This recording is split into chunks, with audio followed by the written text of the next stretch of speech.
All right, guys, welcome back. I'm doing my top 5 most confident picks for this UFC fight card. Brandon Royval versus Manel Kape.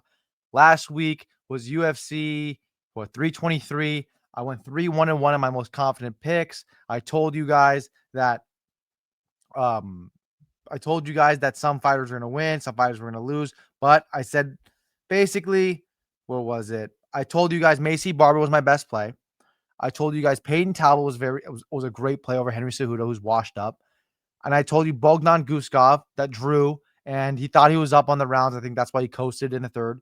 And I told you Iwo Baranowski is going to beat the crap out of Ibo Aslan. He finished him in 30 seconds. And I said Marab, and Marab ended up losing. But I'm back with it. 3-1-1 is not bad. I'm going to give you guys another 5 plays here that you should be taking this week if you're a betting person, or you just want to know a lock and just tell your friends, hey, I know this person's going to win. I'm going to give you good reasons for why they're going to win. All right. Let's start with my favorite play this week.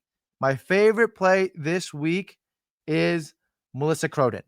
Melissa Croden is an actual lock versus Luana Santos. She is a grinder. What I know about women's fighting, you have to pick the toughest women if they're not fighting an elusive striker, right? If it's Manny Fiorot fighting Aaron Blanchfield, where Manny Fiorot is elusive enough to angle out and get on angles and teep kick and angles and jab out, then okay, it doesn't work. But if you're fighting a fighter with not a great striking background like Luana Santos, the grinder usually wins. She puts her forehead in her face and usually just grinds out and clinches out a decision. That's what Melissa Croden's going to do to Luana Santos. Melissa Croden's legit. She's a legit fighter. I'm telling you guys, she's a very good fighter. We saw her versus Tenora Lisboa. She just demolished her. She's a very good fighter. I like her fighting style as well. She doesn't get tired. That's the thing, too. She doesn't get tired. We've seen Luana Santos get a little tired in the third round. We've seen Luana Santos get bothered on the feet a little bit. And I think Melissa Croden is good enough just to beat her and edge her out 29-28, 30-27 decision. But she's the better fighter. She gets stronger when she gets stronger when the fight goes longer. And you know this fight's going to go long because the over 2.5's at -260. Take Melissa Croden as an underdog. That is my favorite play this week, right?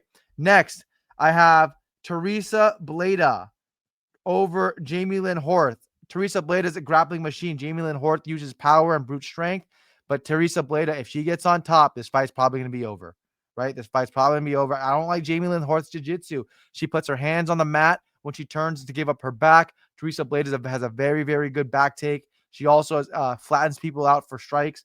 I like Teresa Bleda's style. She fought against a very good Natalia Silva when Natalia Silva even lost a round in that fight. So that shows that Teresa Bleda is good enough to compete, especially in the first round, especially early in the second round, to compete with these girls. And Natalia Silva is just an energizer bunny. When you're watching her fight, I'll probably get tired too. I'm like, what the fuck? This girl's just freaking bouncing around. I just put a 5 minutes worth of control and damage on her, and she's still bouncing around like a freaking chupacabra. Do you want to fight somebody like that? You're not going to get that in Jamie Lynn Horth. Jamie Lynn Horth is plotty, not methodical, just easy to be hit.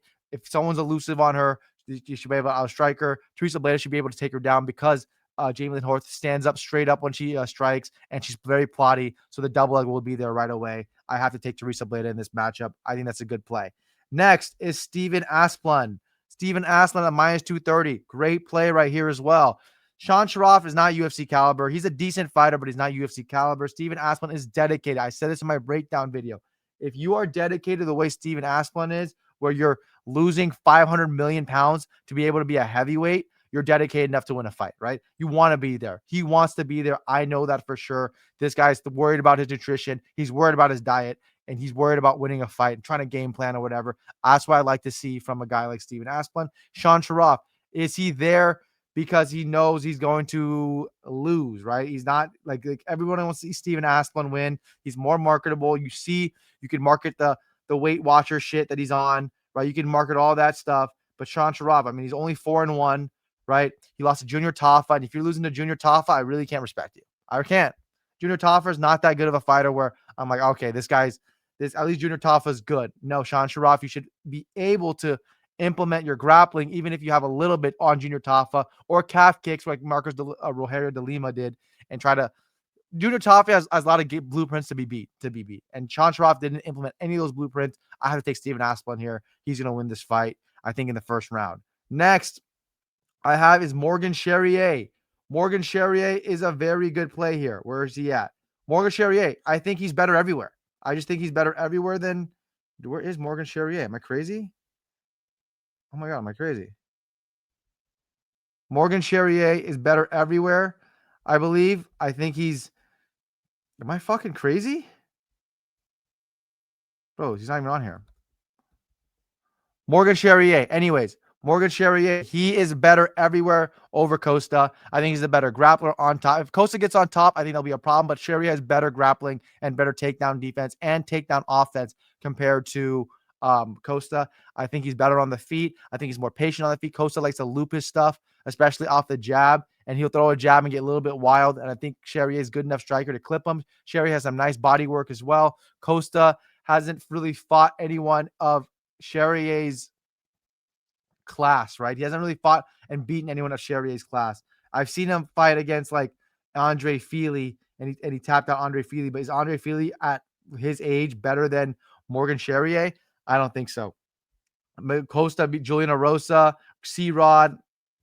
So he has some good wins on a 4-win fight win streak. I'm going to take Charrier here. Charrier, I think, is just a better fighter, even though he lost to Nathaniel Wood. He came back and beat Nate Landwehr. So he's on the up and up. Nate Landwehr, I think, even though he's a little retarded, I think he's a little bit better than some of the people that Cazal Costa fought. And I'm going to take Morgan Charrier. I just think he's better everywhere. That's just basically it. Lastly is Manel Kape. Manel Kape is a lock. I mean, what is he going to do? He's going to style and profile on Brandon Royval. He's going to knock him out. He's going to knock him out. That's basically what it is. He's going to knock him out. I don't see I don't see where Brandon Royval wins. I don't think he can take him down. I don't think Brandon Royval is a good enough wrestler to take him down.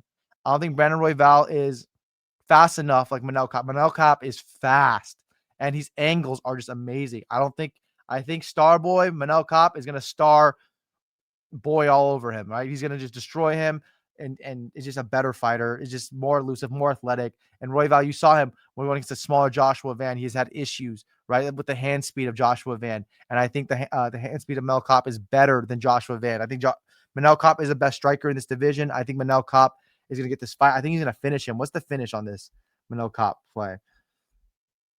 Win by KO. Plus 130. Yeah, I think that's very likely. I think he's going to win by KO. I think he's just a better fighter.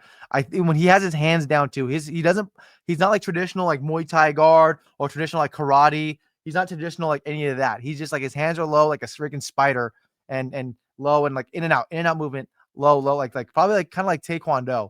But yeah, he's just that good at striking where he can just loop in with the lunging uppercut, but it's just that fast. I've seen people are bringing up the Felipe Dos Santos, like, oh, what did he do to him? Is Royval gonna do the same thing? No, man.